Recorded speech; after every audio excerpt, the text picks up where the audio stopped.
Bismillahirrahmanirrahim. Assalamualaikum warahmatullahi wabarakatuh. Alhamdulillah, kita berjumpa lagi pada malam ni.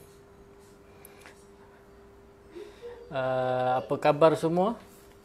Saya harap semua berada dalam keadaan sihat, insya-Allah. Alhamdulillah, saya sihat juga, insya-Allah. Alhamdulillah. Sebelum tu kita baca doa sikit. Allahumma aftah alaina hikmataka wa anshu alaina min khazaini rahmatika ya al-arhamar rahimin.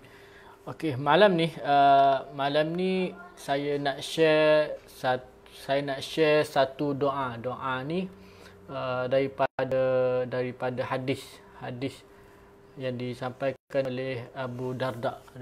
So nak share satu doa mengelak daripada kebakaran. Okey, sebelum tu doa ni disampaikan oleh daripada Rasulullah sampaikan kepada sahabatnya, iaitu namanya Abu Darda. Okey, sebelum pergi kepada doa, saya nak cerita sikit pasal sahabat Nabi ni. Nama dia Abu Darda, ataupun nama asalnya adalah Huzaimir. Huwaimir.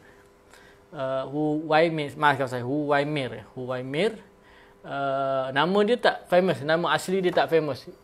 Bukan saja sekarang, pada zaman Rasulullah dulu pun, kalau disebut mana Huwaimir ni, orang sana orang tak kenal. Bila sebut saja Abu Darda ni, orang kenal. Oh, okey, orang kenal. So nama Abu Darda ni lebih famous. Bukan saja sekarang, tapi dulu pun orang dah panggil dia Abu Darda. Abu Darda ni, Darda tu sebenarnya nama kepada anak dia, tapi style orang Arab dia sebut macam tu. Abu Darda tu bermaknanya bapa kepada Darda. Walaupun sama juga dengan dia punya isteri dia, nama dia Ummu Darda, dipanggil Ummu Darda, padahal nama asli dia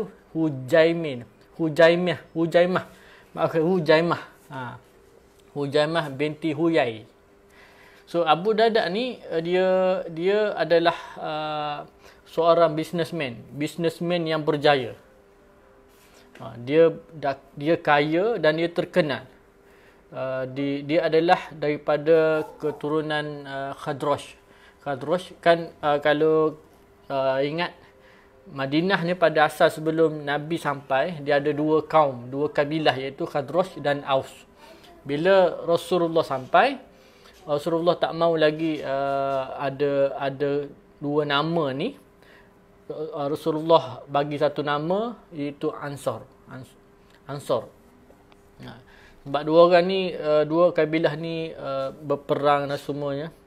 So Rasulullah nak mendamaikan dua kabilah ni, Rasulullah bagi nama Ansar. Seperti saya bagi tahu tadi, ni Abu Darda ni orang yang penting dekat Madinah, antara orang yang terkenal dengan kayanya, dengan businessman yang berjaya lah.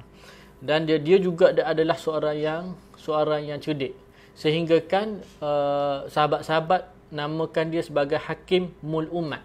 Hakim ni orang yang bijak, Mul Umat ni umat time tu. Maknanya Abu Darda ni adalah orang yang bijak pada zaman tu, pada umat ketika tu. Okey, boleh tangkap. Saya nak cerita macam mana dia masuk Islam. Cerita dia agak menariklah, saya nak share. Pada suatu hari ni, dua sahabat Nabi, nama dia Abdullah bin Rawahah dan Muhammad bin Maslamah. Dua orang ni dia pergi ke rumah Abu Darda. Tujuan dia pergi ni, dia nak provoke Abu Darda ni supaya masuk Islam. Sebab Abu Darda ni antara orang yang terakhir daripada Ansar, daripada penduduk asal Madinah yang masuk Islam. Sedangkan dia punya kawan dia punya saudara mara Abu Darda ni dah masuk Islam dah. So dia pergi, dua sahabat ni radhiyallahu anhu dua sahabat ni pergi ke rumah dia dan dia masuk ke bilik Abu Darda. Satu bilik dalam rumah Abu Darda ni, dalam satu dia sediakan khas satu bilik ni tempat menyembah berhala. Pada asalnya Abu Darda dia penyembah berhala lah. Dan dia nak provoke dua sahabat ni nak provoke, dia pergi pecahkan berhala-berhala Abu Darda ni. Dan Abu Darda tak melawan ketika tu, tengok saja dan datang terfikir. Sambil dia Abu Darda lepas daripada tu, Abu Darda pun kutip-kutip sepihan-sepihan pecahan-pecahan berhala tu sambil berkata, bodohnya kamu. Aku sembah kamu, aku minta perlindungan dengan kamu, tapi bila kamu diancam, bila kamu diserang, tak boleh nak pertahankan. Bodoh, dia kata. Dan termasuk sekali dengan Ummu Darda, isteri kepada Abu Darda ni pun mengiyakan. Bodoh, tak beri manfaat langsung. Kita duduk sembah dia, kita duduk beri kita sembah dia, kita minta perlindungan daripada dia. Tapi bila ketika ni dia tak mampu beri perlindungan pada diri sendiri. Selepas daripada tu, Abu Darda bagi tahu isteri dia, Ummu Darda ni, sediakan tempat mandi, sediakan air untuk saya mandi, sediakan pakaian untuk saya pakai. Saya nak pergi jumpa Rasulullah sallallahu alaihi wasallam. Dia pergi jumpa Rasulullah. Pada ketika tu Abdullah bin Rawahah ada pada ketika tu bersama dengan Rasulullah. Lepas tu Abdullah bin Rawahah ni bagi tahu Rasulullah, Abu Darda datang, mesti dia datang ni untuk balas dendam ke atas saya sebab saya buat demikian. Dia yang dipecahkan berhala tu. Tapi Rasulullah tenang saja bagi tahu, bukan, dia datang disebabkan dia nak masuk Islam. Sebab Allah sudah bagi tahu, Allah menjanjikan yang Abu Darda ni akan masuk Islam pada suatu hari nanti. Itu mukjizat Rasulullah lah. Dan dia bagi tahu dia bagi salam kepada Rasulullah, bagi tahu saya nak masuk Islam. Habis cerita. Selepas daripada tu dia punya berubah, Abu Darda ni dia punya berubah 360 darjah daripada orang yang suka-suka kepada harta dan menjadi seorang yang zuhud. Dan antara sahabat yang penting, Abu Darda adalah salah seorang dia. Sehingga kan pada zaman pemerintahan Umar tu, dia dilantik sebagai ataupun dia pernah ditawarkan jawatan gubernur kepada Syria. Hebatnya Abu Darda ni. Okey, berbalik kepada cerita doa. Pada satu hari ni, Abu Darda dan keluarga dia keluar daripada rumah. Bukan lari, dia musafir ke satu tempat lah. Saya pun tak tahu apa tempat tu. Dia musafir dan tiba-tiba ada seorang, dia approach dia, datang dekat dia, dia bagi tahu, sekarang ni tempat kawasan rumah kamu terbakar. So dia terus menafikan dengan tenang hati, rumah saya tidak akan terbakar. Dia teruskan dia punya urusan. Dan orang yang kedua datang, bagi tahu lagi, Abu Darda, rumah kamu terbakar. Dengan tenang Abu Darda menafikan, dia bagi tahu rumah saya tidak akan terbakar. Saya yakin rumah saya tak akan terbakar. Dan Abu Darda teruskan dia punya urusan. Dan orang ketiga datang pun bagi tahu benda yang sama, rumah kamu terbakar Abu Darda. Abu Darda menafikan lagi, rumah saya tidak akan terbakar. Dan habis selesai daripada urusan dia tu, dia balik. Dia balik betul yang rumah dia tidak terbakar. Dan orang lain semua pelik, kenapa, macam mana dia begitu yakin yang rumah dia tidak terbakar. Lepas itulah dia bagi tahu, saya yakin dengan doa daripada Rasulullah yang bagi tahu kepada saya amalkan doa ni pagi dan petang. Sebab itulah saya yakin dengan ayat daripada doa daripada Rasulullah ni, saya terus yakin dan saya terus amal. So bezanya sahabat dengan kita. Bila kita tahu benda tu sunnah, kita tidak ambil terus. Para sahabat bila dapat terima ilmu, dia terus amal, dia terus percaya. Itulah semoga kita pun semoga kita ni pun diberi taufik dan hidayah untuk menghidupkan sunnah juga, insya-Allah. Pesanan kepada diri saya dan kepada para pendengar semualah. Okey, apakah doa yang disampaikan oleh Rasulullah sallallahu alaihi wasallam? Bismillahirrahmanirrahim. Doanya adalah nanti saya akan share dalam saya punya posting besok insya-Allah. Saya akan share, tak kiralah esok ataupun lusa, saya akan share doa ni insya-Allah. Bunyi Allahumma anta rabbi la ilaha illa anta alaihi tawakkaltu wa anta rabbul arsyil karim. Ma syaa Allahu kana wa ma lam yasha lam yakun wa la haula wa la quwwata illa billahil aliyyil azim. A'lamu anna Allah ala kulli syai'in qadir wa anna Allah qad ahata bi kulli syai'in ilma. Allahumma inni a'udzubika min syarri nafsi wa min syarri kulli dabbatin an anta khizun bina siyatiha inna rabbi ala siratim mustaqim.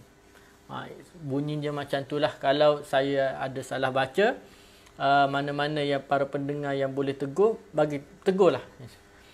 Saya cuba sekali lagi. Allahumma anta rabbi la ilaha illa anta alaihi tawakkaltu wa anta rabbul arsyil karim. Ma syaa Allahu kana wa ma lam yasha lam yakun wa la haula wa la quwwata illa billahil aliyyil azim. A'lamu anna Allah ala kulli syai'in qadir wa anna Allah qad ahata bi kulli syai'in ilma. Allahumma inni a'udzubika min syarri nafsi wa min syarri kulli dabbatin anta khizu bina siyataha inna rabbil ala siratim mustaqim. So amalkanlah. Maksudnya adalah, ya Allah, engkaulah Tuhanku, tiada Tuhan bagiku kecuali hanya engkau. Padamu aku bertawakal dan engkau Tuhan Arasy yang agung. Apa yang dikehendaki Allah pasti terjadi, dan apa yang tidak dikehendaki oleh Allah pula tidak akan terjadi.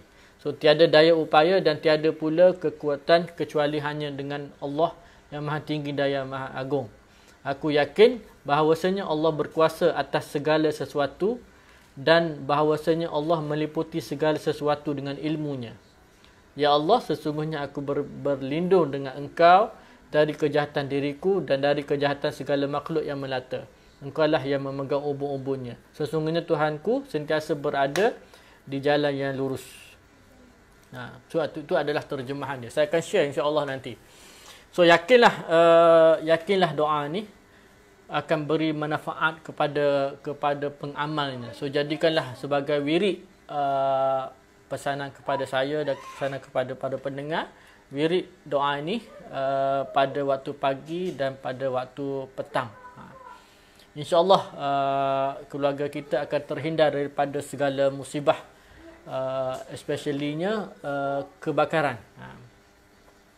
Okey, sebabnya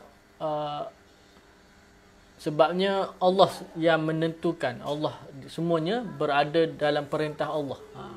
Tanpa izin Allah, benda-benda tu tidak akan terjadi.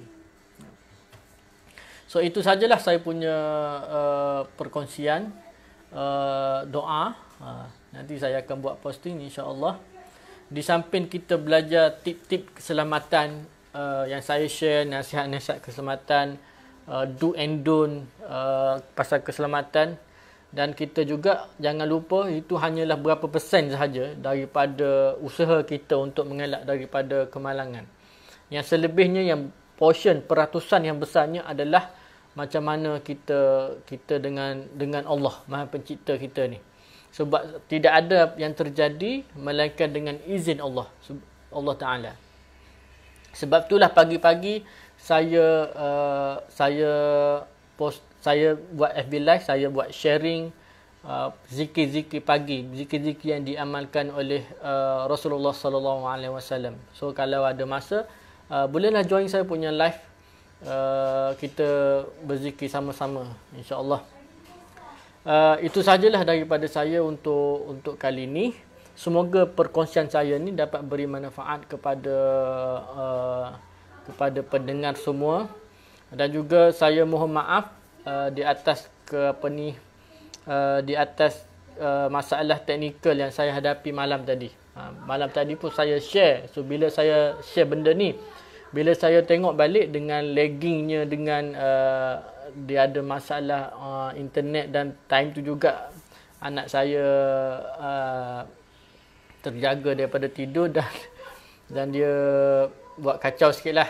So saya tengok balik tak berapa cantik, tak berapa smooth, dan saya delete. Saya buat sekali lagi malam ni. InsyaAllah harap saya punya perkongsian ni dapat beri manfaat kepada semua, dan juga daripada doa tu jadilah kita, sebagai amalan kita, semoga kita terhindar daripada segala musibah. InsyaAllah saya doakan semua dipermudahkan segala urusan. Itu saja daripada saya. Kita jumpa lagi. Assalamualaikum warahmatullahi wabarakatuh.